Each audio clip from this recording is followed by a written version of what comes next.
¿Cómo vamos? Al aire. Un espacio semanal para explorar y aprender sobre la calidad de vida en el área metropolitana de Bucaramanga y Santander. En cada episodio te traemos información, análisis y perspectivas sobre los temas que más impactan nuestra región. Como sabemos lo mucho que te importa tu ciudad, prepárate para descubrir cómo puedes ser parte activa de su desarrollo. ¿Cómo vamos al aire? Una coproducción de Bucaramanga Metropolitana ¿Cómo vamos? Y UNAP Radio. Los miércoles a las 11 de la mañana en unapradio.com y nuestras redes sociales. Bienvenidos y bienvenidas a un nuevo episodio de nuestro video podcast ¿Cómo vamos al aire? Hoy llegamos a nuestra 10ª emisión y queremos agradecerles a todos los que se conectan siempre los miércoles a esta hora por ser parte de esta conversación sobre nuestra región y por supuesto sobre la calidad de vida. Mi nombre es Joana Cárdenas, soy la directora de Bucaramanga Metropolitana ¿Cómo vamos? Y hoy vamos a hablar de un tema muy importante y crucial para el desarrollo de nuestro territorio, de nuestro departamento, especialmente teniendo en cuenta que este pasado lunes 9 de diciembre fue el Día Internacional contra la Corrupción. Vamos precisamente a hablar sobre esta temática de corrupción y hoy, para abordar este tema, contamos con una invitada muy especial.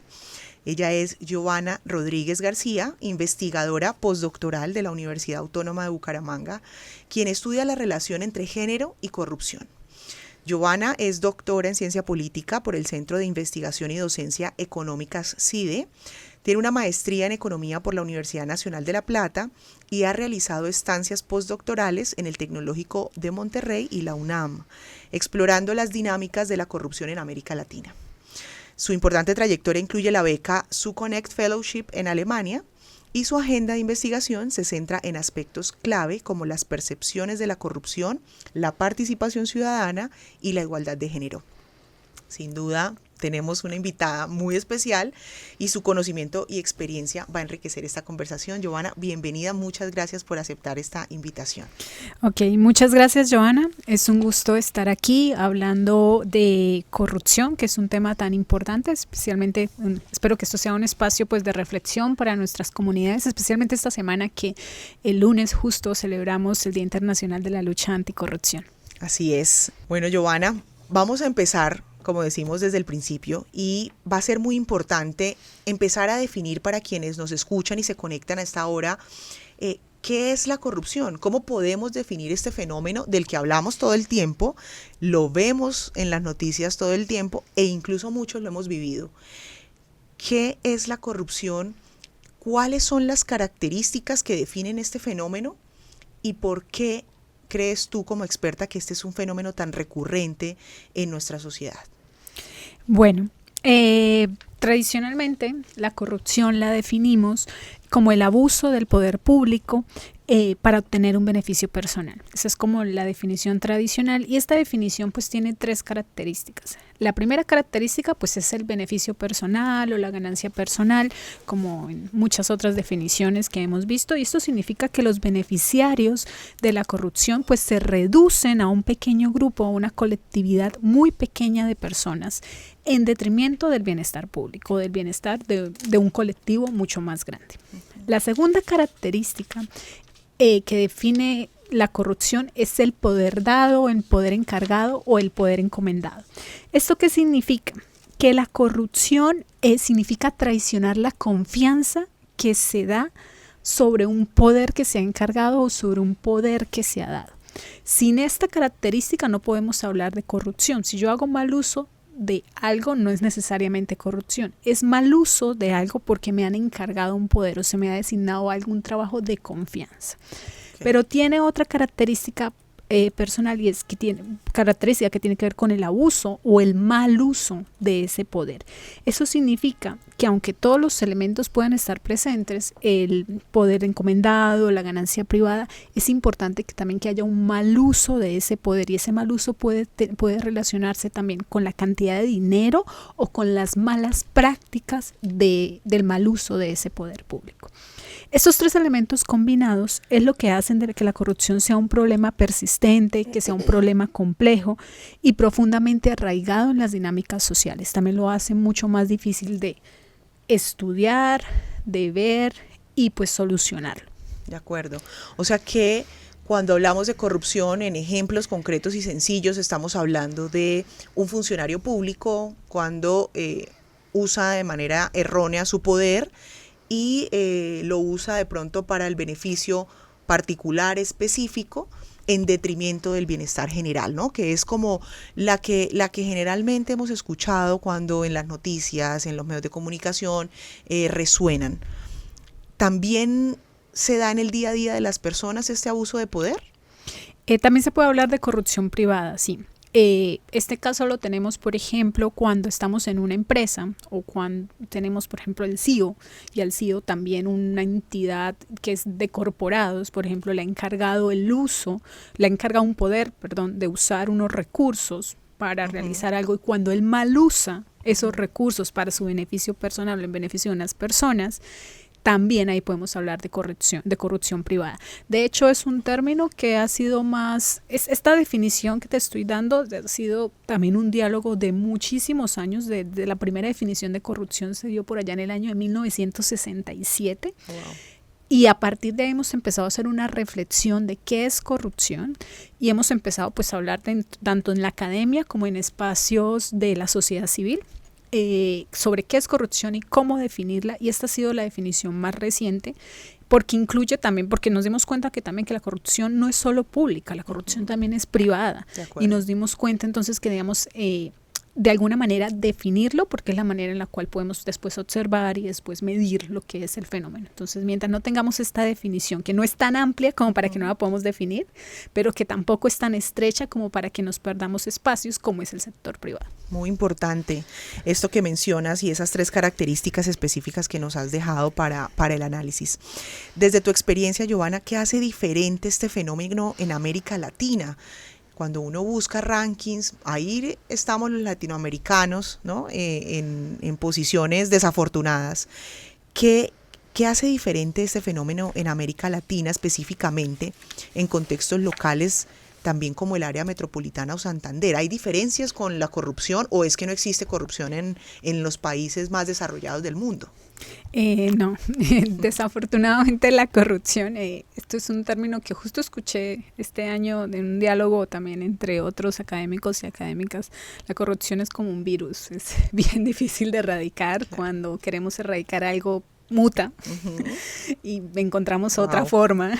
De acuerdo. Y otra forma, entonces es muy complejo. Bueno, en América Latina hay sin embargo un elemento distintivo que lo caracteriza como de esta categorización que tenemos de países que hemos venido también de un pasado colonial, porque también sucede en países africanos y en algunos países de Asia.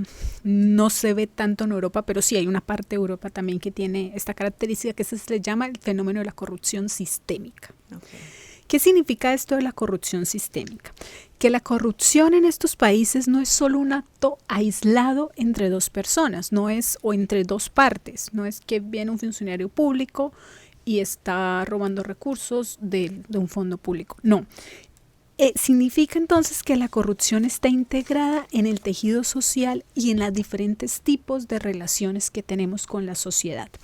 Entonces, cuando la corrupción es sistémica, forma parte del día a día y no es solo un problema, no solo a veces vista como un problema, sino también muchas veces la corrupción en estos países es vista como una solución, entre comillas, porque permite superar barreras burocráticas y agilizar trámites. Entonces, en países quizás como latinoamericanos, como el nuestro, en el cual hay muchas barreras burocráticas o hay mucha burocracia a veces para acceder a algunos recursos, la corrupción sea como una forma en la cual las personas puedan acceder más rápidamente a este tipo de recursos.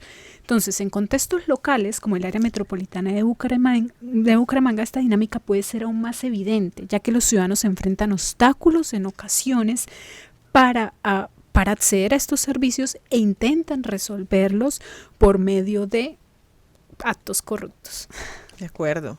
O sea que eso es parte, ¿no?, de esas características que necesitamos cambiar. Bueno, más adelante vamos a mencionar un poco las soluciones, pero ya tú nos dejas ver o evidenciar que hay muchas de estas problemáticas se solucionan desde el mismo funcionamiento de las entidades públicas y su eficiencia y calidad. Bueno, vamos a hablar ahora de la encuesta de percepción ciudadana que hicimos en el 2024 desde Bucaramanga Metropolitana, ¿cómo vamos? Y allí con tu apoyo planteamos 2 preguntas sobre corrupción. Este año para nosotros fue muy valioso porque además fue la primera vez que planteábamos esas preguntas y te lo agradezco por ayudarnos a iniciar, ¿no?, a entender este fenómeno un poco a través de los datos y a través de esta encuesta.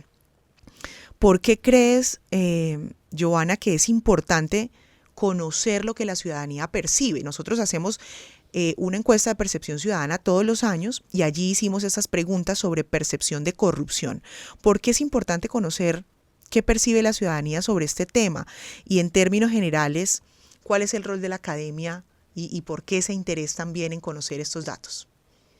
Bueno, primero las percepciones ciudadanas son súper importantes y fundamentales porque influyen directamente en la confianza que se tienen en las diferentes instituciones, tanto públicas como privadas, y en las relaciones sociales. Por ejemplo, si las personas sienten solo percepción, solo sentimiento, que su calidad de vida es buena, tienden a confiar más en las instituciones públicas, tienden a confiar más en las personas que los rodean, lo cual facilita primero la implementación de políticas públicas, hace que las políticas públicas sean mucho más fáciles de implementar, pero también ayuda, por ejemplo, al recaudo de impuestos. De acuerdo. Si confiamos más en quienes administran nuestros impuestos, pues evidentemente vamos a aportar más y lo va a ser mucho más fácil. Además, las personas felices y satisfechas pues también suelen contribuir a mejorar la calidad de vida pues de sus comunidades. Ahora, cuando hablamos de percepciones de corrupción, ocurre pues algo bastante similar. Este concepto pues está muy ligado a la percepción de justicia, por ejemplo. Si las personas perciben que las instituciones son justas y confiables, estarán más dispuestas pues a apoyar a estas diferentes instituciones, ya sea pagando impuestos o ya sea participando en procesos democráticos como asistiendo a las urnas o asistiendo a otros sistemas de participación política y confiando pues también, por ejemplo, en los sistemas judiciales. Entonces, hemos visto en los últimos años Colombia cómo se ha movido a través de diferentes referéndums. Confiar en las instituciones es súper importante para ayudar y esto se mueve por la percepción, por las percepciones que tienen los ciudadanos y principalmente también por las percepciones de corrupción. Por ello, medir y entender estas percepciones es clave para diseñar estrategias tanto desde la academia como desde el sector público, para fomentar pues un sistema mucho más transparente, mucho más equitativo y pues una mejor calidad de vida para todos y todas. De acuerdo. Digamos que en esa unión de esfuerzos del sector académico, tú como digamos una persona que ha estado en la academia, que investiga sobre estos temas, que estás haciendo tu estancia postdoctoral en la UNAP, quisiste hacer como estos aportes también y por eso la inclusión para entender este fenómeno. Nosotros hicimos 2 preguntas sobre corrupción y una de ellas fue la siguiente. Preguntamos si alguna persona en el área metropolitana había dado algún beneficio, ¿no?, dinero, regalos o favores a algún servidor público para agilizar o realizar o evitar alguna multa. Y los resultados fueron que el 2%, ¿cierto?, de las personas encuestadas admitió haber dado algún beneficio, mientras que el 96% pues respondió que no. ¿Por qué hacer esta pregunta? ¿Sirve de algo preguntarle a los ciudadanos si han ofrecido algún tipo de favor a un servidor público y también qué nos da o qué nos dice esta respuesta en el área metropolitana? Bueno, esta pregunta hace parte de algo que comúnmente en la academia se denomina como pequeña corrupción, entre comillas, que significa la corrupción que pasa en el diario vivir, que nos pasa como a las personas, a los ciudadanos y ciudadanas que estamos en el diario vivir, en el intercambio constante. Son muy útiles porque nos permiten analizar pues estos aspectos importantes dependiendo pues de la motivación que tienen las personas, ya sea tanto cuando se dan los sobornos como cuando se les piden pues como sobornos. Entonces esta primera categoría, esta primera pregunta a la cual hace referencia es lo que se denomina soborno, y con ella los que tratamos de medir justamente es esa motivación que lleva a una persona, a un ciudadano o ciudadana, a ofrecer un soborno. Entonces, esto nos puede dar luces de diferentes tipos de características que pueden tener estas personas para ofrecer los sobornos. Es importante porque me permite también determinar cuál es el costo de acceder a ciertos servicios públicos. Porque si yo tengo que dar un soborno para agilizar un trámite, para conseguir un medicamento, para acceder a una escuela, para tener un cupo en un colegio. O una cita para el pasaporte. O una cita para el pasaporte, por ejemplo. Entonces esto me ayuda también a entenderlo. Pero hay otra característica también muy importante, me ayuda a entender las normas sociales. ¿Qué tan aceptable es que yo como ciudadana dé un soborno a alguien para agilizar una cita como un pasaporte? ¿Qué tan aceptado lo tenemos nosotros en la ciudad? Porque estos datos son particularmente de la ciudad y del área metropolitana. Así es. Entonces, ¿qué tan aceptable lo tenemos? Entonces, me ayuda a dar como una idea de esa aceptación de esa norma social. De acuerdo. Bueno, también hicimos una segunda pregunta y ahí quisimos saber si digamos, se intercambian los papeles, ¿no? Aquí en la segunda era saber si algún servidor público intentó solicitar este tipo de beneficios de forma directa. Y aquí encontramos un porcentaje superior de ciudadanos. El 6% de ciudadanos en el área metropolitana reportó haber recibido solicitudes de este tipo, siendo Bucaramanga la ciudad que más destacó con un 9% de ciudadanos, y Piedecuesta el municipio que no reportó ningún tipo de este comportamiento, un comportamiento pues de este tipo. ¿Cómo interpretar estos resultados? ¿Qué nos dicen estos resultados sobre las dinámicas de la corrupción en contextos locales? ¿Y estas cifras podrían ayudar a priorizar algún tipo de acción? Sí, bueno, esta segunda pregunta aborda el segundo aspecto de esta pequeña corrupción, ¿no? Entonces, no son los ciudadanos quienes ofrecen el soborno, sino es son los funcionarios públicos quienes solicitan el soborno. A esto se le ha denominado extorsión, o sea, ya no tiene la palabra como tal de soborno, sino se le denomina extorsión en la literatura académica. Bien, estas cifras que tú has encontrado, que hemos encontrado con los datos y que ustedes han analizado, son cifras similares a lo que se han encontrado en otros países en Latinoamérica. En promedio son más o menos lo que se ha encontrado en los últimos estudios, tanto para Colombia como estudios comparados de otros países. Okay. Y pues a mí no me sorprende que Bucaramanga haya encontrado esta cifra un poco más alta, porque pues es en Bucaramanga donde se centran la mayor cantidad de funciones públicas, pues porque es la ciudad capital, ¿no? Entonces también tenemos la gobernación departamental acá, entonces pues tenemos mayor contacto con funcionarios públicos, por lo tanto mayor contacto, mayor probabilidad de que esta cifra sea más alta. Estos resultados pues sí son muy útiles para priorizar acciones de políticas públicas. Por ejemplo, en Bucaramanga, la Personería Municipal presenta anualmente el Plan Anticorrupción y Atención al Ciudadano, que es un instrumento pues para encontrar los riesgos de corrupción y para poder mitigar estas acciones que se encuentran. Entonces estos resultados pues nos podrían ayudar a ver si estos planes sí están funcionando o no están funcionando o qué ajustes pueden necesitar. De acuerdo. Aquí hay algo muy importante y es que seguramente quienes están conectados hasta ahora escuchando las cifras, ¿no? Van a pensar, bueno, pero ¿será real que solo el 2% de las personas ha ofrecido algún tipo de beneficio, ¿no?, a un funcionario público o ha cometido alguno de estos actos de soborno?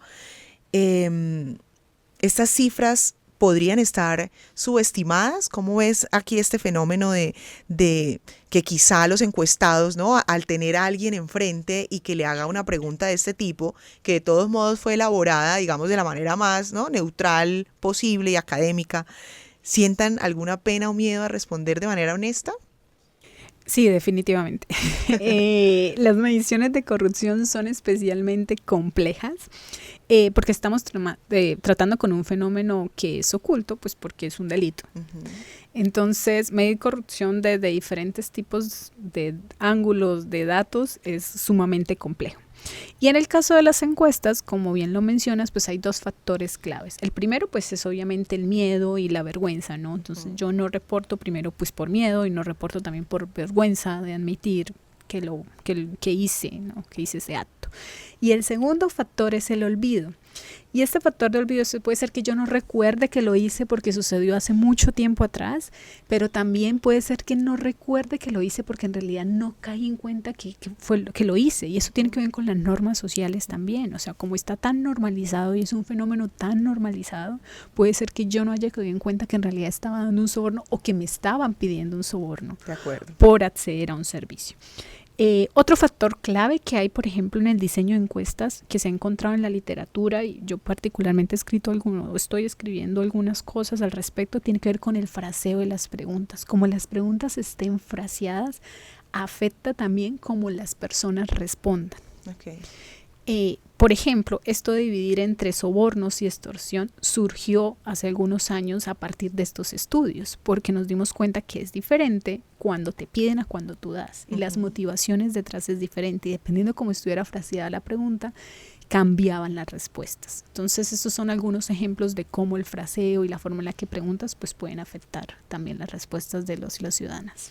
Muy importante eso que mencionas, y me encanta que hables sobre la normalización de este fenómeno, ¿no? Estamos muchas veces como en el día a día y algunas de estas situaciones se vuelven paisaje, y es muy importante estar atentos, alertas, aprender qué es corrupción, cuáles son los actos de corrupción que existen, cómo podemos caer en ellos.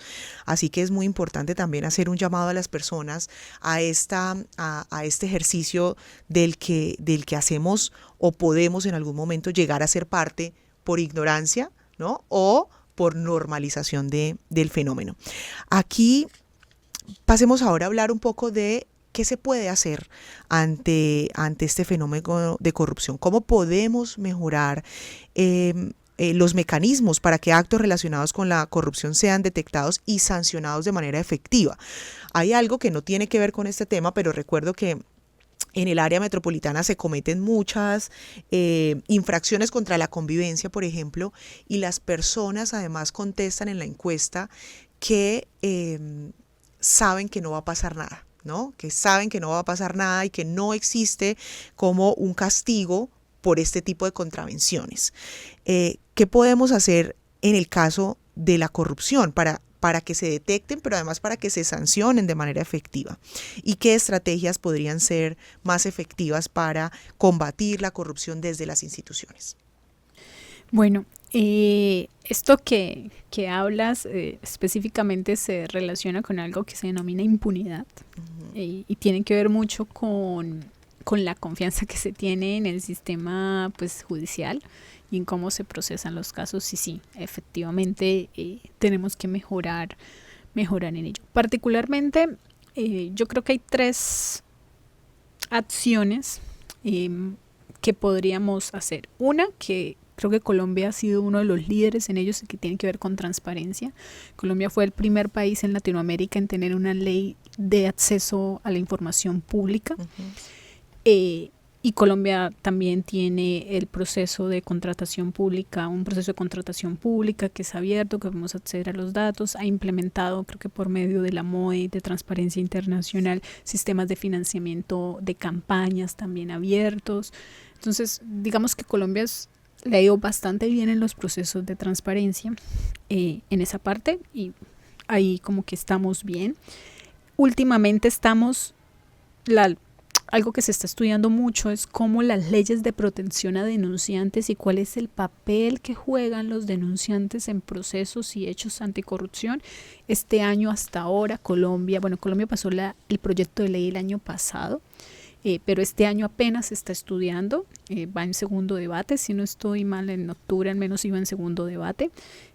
para ver qué pasa con ese proyecto de ley. Eso también es súper importante, tener protección a los denunciantes ante posibles hechos de corrupción. Pero hay un tercer caso que creo que se relaciona un poco con lo que hemos venido conversando hasta ahora y que también se relaciona con un poco de estas preguntas que tú me mencionabas al principio sobre impunidad y que tiene que ver con las normas y las estrategias sociales. Entonces, se necesita definitivamente una estrategia mucho más integral.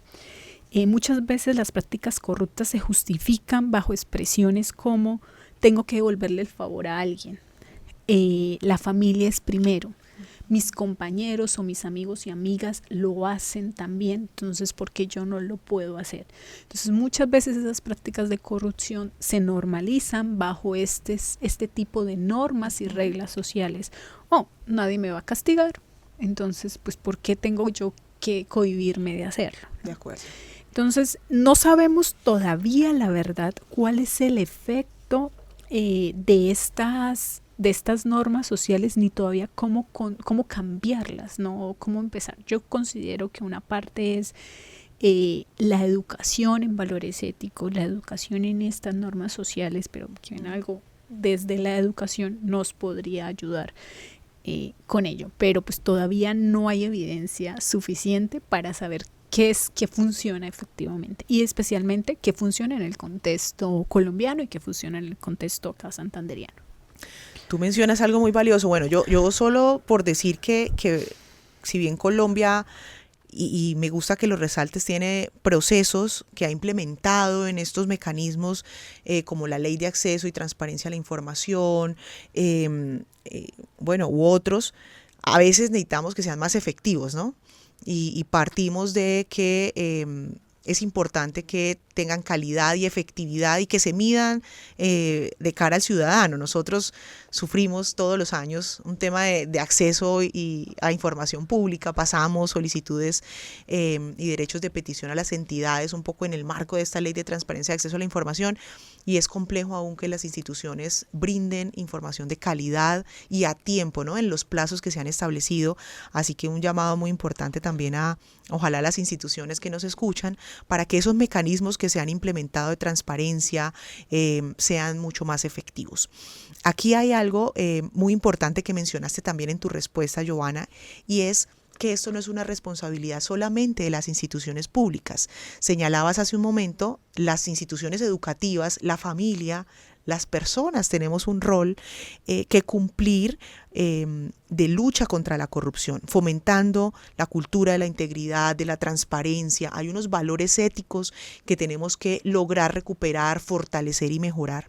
¿Cuál es el rol ciudadano en todo este fenómeno? Porque siempre tendemos a poner el dedo y decir las instituciones públicas, las políticas públicas. ¿Cómo podemos tener un rol activo en la lucha contra la corrupción desde nuestro rol?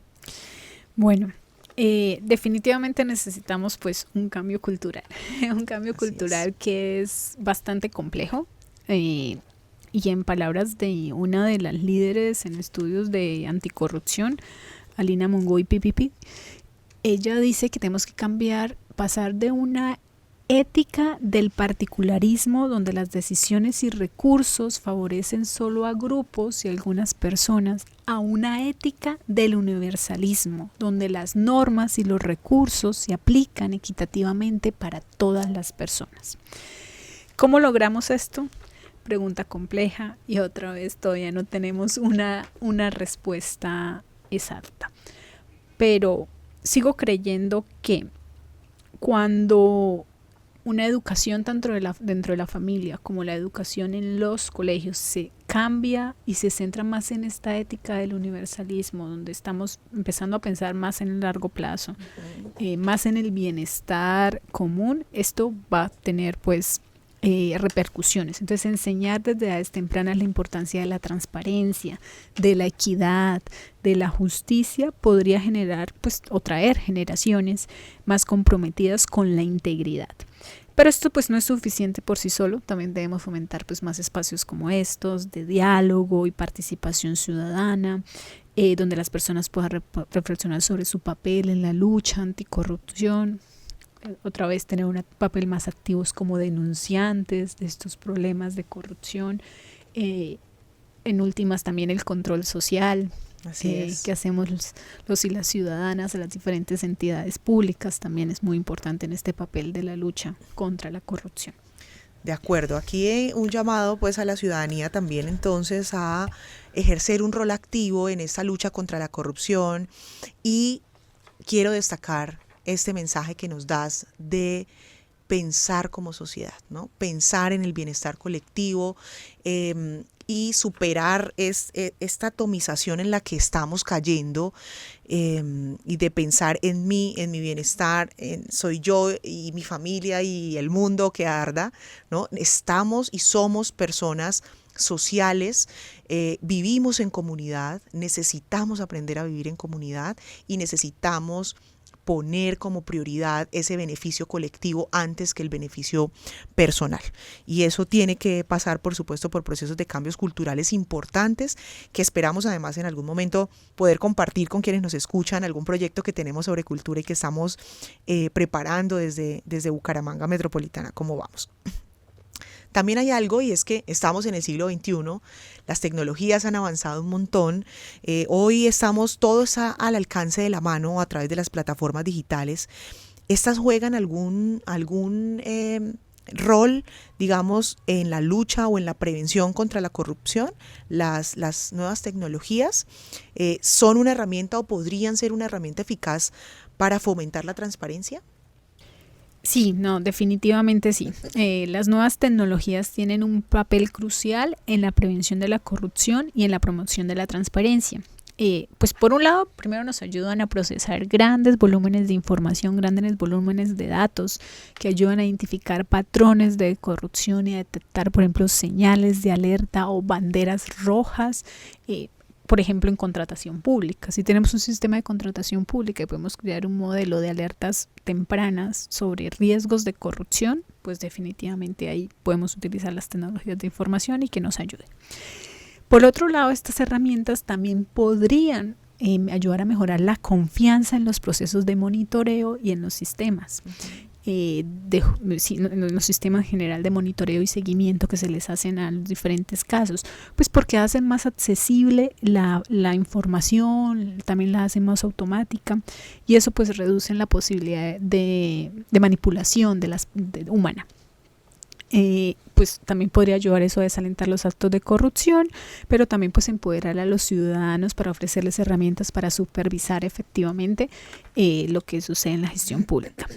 Además, pues también estas plataformas digitales como portales de datos abiertos que tenemos ahora pueden mejorar la participación ciudadana al facilitar el acceso a la información, con información clave sobre presupuestos, sobre licitaciones y ejecución de políticas. Sin embargo, pues como tú ya me lo mencionaste anteriormente con lo de la ley de transparencia, pues para que esto funcione tenemos que garantizar que sean inclusivas y accesibles para todas las personas, evitando primero crear nuevas brechas digitales, pero también de otra manera evitando crear desinformación. De acuerdo. Entonces eso es también súper primordial, cómo venga la información. Bueno, Giovanna, vamos a terminar con una pregunta que para mí fue bien interesante de realizar, porque tú has estudiado o estás estudiando esa relación entre corrupción y género. ¿Cómo es esto? ¿Es que acaso existe más o menos corrupción según el género? Si somos hombres o si somos mujeres, ¿están relacionados estos dos aspectos, corrupción y género?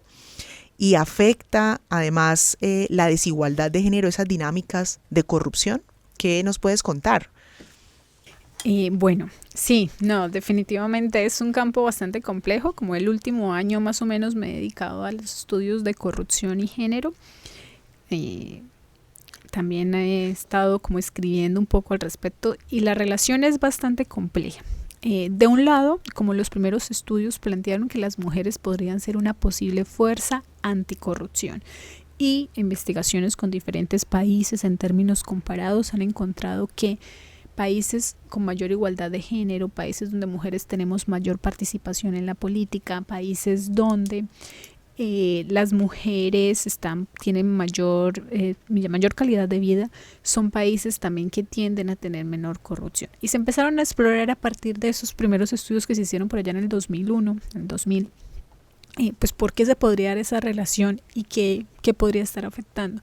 Y hay dos principales argumentos que han encontrado que puede estar afectando esta relación y encontrar esos hallazgos. El primero es efectivamente que las mujeres obviamente las mujeres hemos participado en la política y en la vida y en la vida económica desde hace menos tiempo que los hombres. Como ustedes saben, pues como toda la construcción de las sociedades alrededor del mundo, las mujeres siempre accedimos también a derechos de votar, a derechos económicos mucho, a derechos civiles también mucho después que los hombres. Entonces las mujeres hemos estado relegadas y excluidas de ciertas redes de corrupción. Ese es uno de los argumentos que se maneja. Pero otro argumento que se me hace mucho más interesante tiene que ver con los roles de género. Y tiene que ver con que por ser mujeres hemos sido inculcadas con diferentes tipos de valores. Y estos valores, pues, somos más aversas al riesgo, tenemos valores más prosociales, somos más empáticas en promedio. Eso hace entonces que en los diferentes estudios pues se haya encontrado que también pues por eso podemos ser una fuerza anticorrupción y que podemos ayudar a promover políticas de transparencia, de menor corrupción, de mayor ética y de estándares sociales más altos. Eso es por un lado. Sin embargo, hay otra parte de la relación que recientemente yo estoy aportando más a esta otra parte de la relación, y es cómo la corrupción está afectando la equidad de género y cómo la misma corrupción está afectando los diferentes indicadores de equidad de género. Y es que hay dos caras de esta moneda. Por un lado, tenemos que la corrupción puede ayudar a hacer que los conflictos y la violencia de género aumenten, porque las mujeres no solo se nos pide extorsión o sobornos en términos monetarios, sino también se nos pide en términos de favores sexuales. Y esto lleva a un fenómeno que se ha llamado la extorsión sexual. ¿Qué es la extorsión sexual? Pues justamente tiene que ver con esto, que a las mujeres no solo se nos ha venido extorsionando pidiéndonos dinero, sino también ciertos tipos de favores sexuales. No hay tanta evidencia hasta ahora porque no hay tantos datos. De hecho, en Colombia todavía no tenemos datos acerca de este fenómeno. En otros países del mundo ya se están empezando a recoger estos datos, pero acá todavía no tenemos estos datos. Y por otro lado, pues debido pues a los roles tradicionales que se le han asignado a las mujeres, especialmente en el hogar y en el cuidado de los hijos, ellas también están expuestas a utilizar más servicios públicos o a estar en contacto con servidores públicos en las escuelas, en el sistema de salud. Y pues como vimos anteriormente, el acceso a estos servicios pues muchas veces está garantizado cuando das un soborno o cuando tienes que pagar por acceder a estos servicios. Entonces nos hace a las mujeres que nos expongamos mucho más por estos diferentes tipos de roles, y eso también hace que la equidad de género pues no se alcance. Y si ustedes recuerdan, a principio de año la ONU sacó un comunicado que decía que estamos muy lejos de alcanzar las metas de la Agenda 2030 en términos de equidad de género. Así es. Muy, muy, muy lejos. 134 años para alcanzar la equidad de género. Exacto. Y entonces, justamente eso fue lo que motivó un poco mi investigación, que no se fuera por el lado de que la mujer es como fuerza anticorrupción, sino como la corrupción está afectando alcanzar estos indicadores en términos de equidad. Muy interesante, además que es una visión distinta, ¿no? Es como ver el problema desde otro ángulo que perpetúa estas inequidades que sufren las mujeres, ya no solamente, digamos, en términos laborales, de sistemas de cuidado, sino también ahora como las consecuencias de la corrupción y cómo estas les afectan sus posibilidades de salir adelante y de calidad de vida, por supuesto. Pues Giovanna, esto era lo que queríamos conversar contigo. Muchas gracias de verdad por acompañarnos, por ayudarnos a entender un poco más este fenómeno desde y a la luz de la academia. Para nosotros es fundamental poder compartir este conocimiento, no solo aquí entre quienes estamos hoy aprendiendo contigo en esta mesa, sino quienes además se conectan y nos escuchan cada semana. A nuestra audiencia quiero invitarlos a seguir atentos a la socialización de los resultados de la encuesta de percepción ciudadana que estamos realizando desde esta semana. Aquí hay información muy valiosa de las voces ciudadanas, de qué pensamos y cómo sentimos esta ciudad y el área metropolitana de Bucaramanga en muchísimos aspectos. Y por supuesto, de lucha contra la corrupción o corrupción, pues fue uno de esos que quisimos medir. Así que mil gracias por participar, por estar con nosotros. Y esperamos, por supuesto, seguir trabajando de manera colaborativa para aportar desde tu experiencia, tu conocimiento, luces al área metropolitana sobre cómo combatir este fenómeno. Bueno, gracias a ti, Joana, por este espacio. Espero que esta conversación pues inspire a reflexionar y a tomar acciones para construir una sociedad más transparente y justa y en últimas pues en la lucha anticorrupción para todos y todas. ¿Cómo vamos? Al aire. Un espacio semanal para explorar y aprender sobre la calidad de vida en el área metropolitana de Bucaramanga y Santander. En cada episodio te traemos información, análisis y perspectivas sobre los temas que más impactan nuestra región. Como sabemos lo mucho que te importa tu ciudad, prepárate para descubrir cómo puedes ser parte activa de su desarrollo. ¿Cómo vamos al aire? Una coproducción de Bucaramanga Metropolitana Cómo Vamos y UNAP Radio. Los miércoles a las 11 de la mañana en unapradio.com y nuestras redes sociales.